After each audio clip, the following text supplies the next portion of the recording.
Hi there, Sharon Horne-Ellstrom here. Welcome to day 102 of our Be a Better You annual challenge. Today we're talking about actually one of my favorite topics because it's a core value of mine. Continuous improvement and growth, of course, because they're kind of synonymous, right? If we're continually improving, we're growing automatically. In relationships, we're focusing on relationships this month as part of the 9-part life framework that I share all the time: physical, mental, emotional, spiritual, financial, relationships, contribution, communication, and confidence. We've covered confidence in February this year. We covered,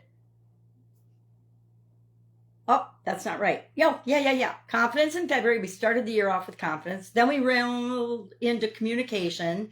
And this month we're covering relationships, all kinds of topics about relationships. And we're applying our SOAP framework for challenging areas in our relationships. And at the end of the month, we'll apply our ideance process, the process we came up with at the beginning of the year to help us to create what we want in each of these different areas and aspects of our life, to create the life that we want. So today we're talking about continuous improvement in relationships. And I'll talk about a couple of areas, and then I'll talk about 5 practices that you can totally sustain and use to create continuous improvement in relationships in your life, but in other areas of your life too. Who doesn't love a tool that can be used to improve your area in more than one area of your life? I sure do. I'm all about efficiency and effectiveness, and I want to do things that work, and I want to share tools with you, and then you have to decide if they work for you or not. What works for me may or may not work for you, and the only way you know is if you test it, try it out, tweak it a little bit, and then see how it makes you feel. If it feels right for you, then you keep doing it. If it doesn't, you stop doing it and you find something else. So what is the impact of continuous improvement and growth on our relationships? Well, it should be self-evident and it should make sense to us, but some things that are obvious don't make sense to us depending on what's going on in our life. So let's talk about a couple of examples. If someone in a relationship is growing and say they decide they're going to improve the way they handle their emotions, they're going to increase their emotional intelligence, that is going to give them the ability to respond instead of just reacting emotionally immediately. I could use some more practice on this one, I think, some days, especially with my granddaughters. But that will help to improve all of that person's relationships, because if I grow and become a better human being, I set the example for other people. I also behave differently in different circumstances, and all of that has a ripple effect throughout all of my relationships. Another example of applying this would be overcoming communication barriers, overcoming, say, a couple, think of a romantic relationship, a couple that doesn't communicate very well. If they increase their ability to communicate with one another, that's automatically going to grow the relationship. It's going to normally make the relationship better, unless, of course, they don't belong together, and then they'll figure that out faster too. So that is also growth and continuous improvement, even though it doesn't always feel like it. Probably one of the best things I ever did was get divorced, and it didn't necessarily seem like it at the time, but hindsight is a great teacher of lessons learned from the experiences that we've had in our life.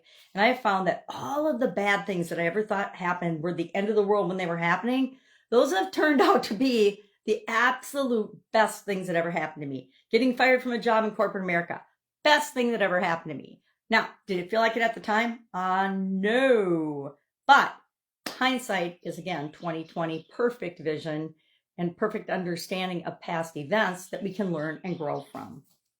Another growth practice for a couple, for example, would be to learn one another's love languages. Maybe this would have helped my marriage. I don't think so. But understanding what feels like love to another person, especially your romantic partner, is key, because a lot of times we don't speak the same language. Some people need words of affirmation. Some people need physical contact. Other people need visual confirmation. I can't remember what they all are now, but there's only 5 of them. I should know this. And we'll talk about it. I don't know if we talked about it in communication. Probably not, or it would be fresher in my memory. But that is a great book and a great tool for couples to read. It's a quick read, and then know, okay, well, this is why we're having challenges.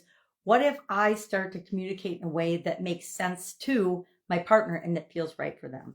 You know, acts of kindness or acts of service. Kindness to me, I'm like, why are you serving if it isn't kind? I think that's probably mine. But depending on who your partner is, they might have a totally different love language, and that can cause conflicts. But if you learn and understand one another better, that will improve your relationships, which is a form of continuous improvement. Friendship relationships. There's a lot of ways to improve our friendship relationships. One of the things I've noticed is you can change the conversation by setting a good example. Say you have a friend that when you were in school, say you've been friends since high school. And when you were in high school, you used to gossip together and you used to make fun of other people. Never done that. Or name call or give people funny nicknames. Yes, I was guilty of that. I didn't know better. So over time, your relationship can improve by, instead of gossiping about other people, asking real questions for deeper connection about what's going on in your life. I guarantee you, who I was in high school and how I showed up was very different than who I was even as a college student, as a corporate professional, as a young mom. I guess I wasn't a young mom. I was an old mom. By anybody's standards, I was an old mother. That's why I'm an old grandmother. So switching the nature of the conversations and deepening the relationship comes from changing the conversations, right? And the communications that we have. We can also schedule meaningful time together. As our life goes through different stages, I don't know about you, but the vast majority of my friendships dropped off when I was raising my children. Why? Because we're so flippin' busy. I don't know about you, but I watch my daughter with her 2 little girls, and they're 2 and 4. And oh my gosh, they barely have time to breathe, but they still make time for their friends to come over and incorporate them into their family life. Their friends love their 2 daughters. And so it's really fun to watch and interact with that. But you have to do things like that if you want to maintain the friendship. And I will admit, I was not good at that. And part of that was because of my toxic relationship in my marriage. So we can schedule meaningful time together, and we have to make the most of our time together during those busy times of our life if we want to maintain those relationships and friendships. I'm going to save talking about business relationships and how critical and how we can use continuous improvement for those for Supersize Your Business. So if you want to know more about that, I invite you to listen into that video today as well. Otherwise, I go too long on these videos. I'm trying to keep them around 10 minutes or less so that we can do one thing every day to improve. So continuous improvement doesn't just impact us. When we grow and do personal development, it has a ripple effect on everyone that we interact with, and even sometimes the people we don't interact with, because indirectly we influence someone else and they influence another person. It's got a impact on our emotion, our romantic relationships, in that it helps us to have deeper intimacy and to know that we can trust and grow with the person that we're in a relationship with. In friendships, it increases authenticity and loyalty and the depth of those relationships. No, some of our friendships are just surface level, right? And that's okay. But I'm talking about the real friendships that we've had for years or maybe even decades that we want to hold on to. In families, it helps to heal and to build understanding. I don't know about you, but I have not been a perfect parent. I'm not a perfect grandparent. I wish I was. And I have never been a perfect parent. And it's really fun to hear from my kids, and sometimes it's painful, the impact that some of the behaviors I had when I was younger, when I was raising them, had on them. But it's healing because we know that, okay, we're all adults now. So yeah, I was doing the best I could at the time, but that wasn't good enough. And I didn't know it. And I appreciate that you told me the impact that it had on you now so that I can be better in the future. So what are 5 practices, sustainable practices, 5 tools and practices that you could use, just like brushing your teeth every day, to establish a practice of continuous improvement and growth in your life, and that especially with respect to your relationships. Number 1, practice reflective journaling. Journal, write it down. One of the best ways we can grow and become a better human being is by being more self-aware, knowing that we're human and we're going to make mistakes, but it's not the end of the world. We can improve and we can be better next time. Number 2, commit to lifelong learning.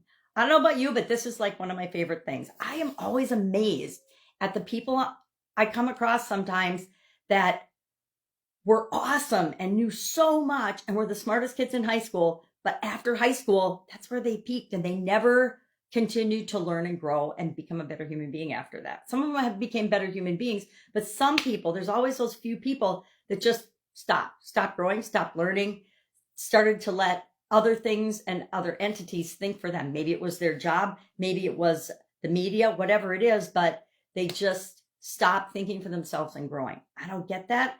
I'm always curious about and looking for new things to learn. And that is one of the things. If you just develop the habit of being curious and being a lifelong learner, they say readers are leaders for a reason because they're being exposed to more things. The more things that we are exposed to, and it doesn't mean we have to personally experience them in a positive way. I'm going to say in a positive way, the more it helps us grow. Number 3, set realistic goals. And set relationship goals. I was going to argue with realistic goals because I don't think our goals should be realistic.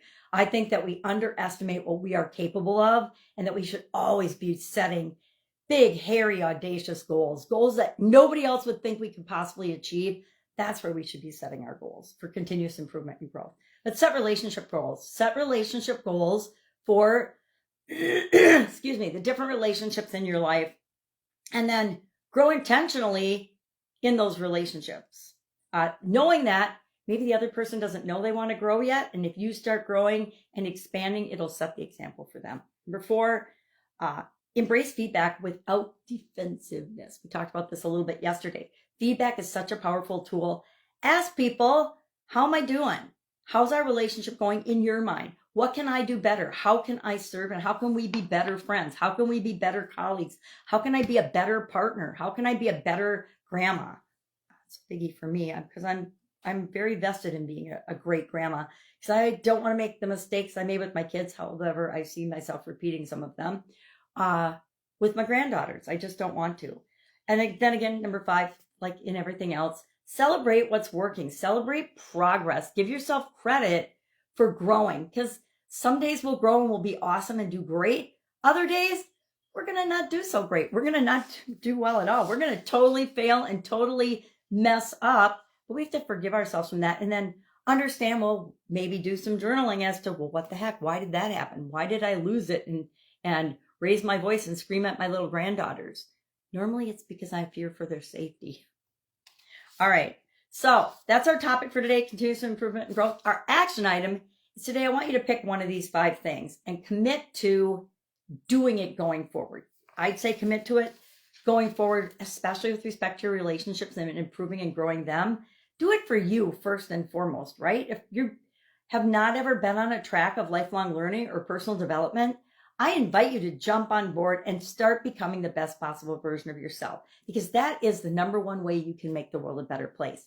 That's the number one way you can make the world a better place. It's the number one way I can make the world a better place is by being a better human being, by being a better me, because I can't be anybody else. I can only be me and you can only be you. So either reflective journaling, lifelong learning, set a relationship goal, embrace feedback without defensiveness, or celebrate progress. Pick and share in the comments below the one of those things that you're going to commit to doing from now on. All right, that's it. Any questions, hit me up and ask. Otherwise, have an awesome day, and I'll, of course, be with you tomorrow.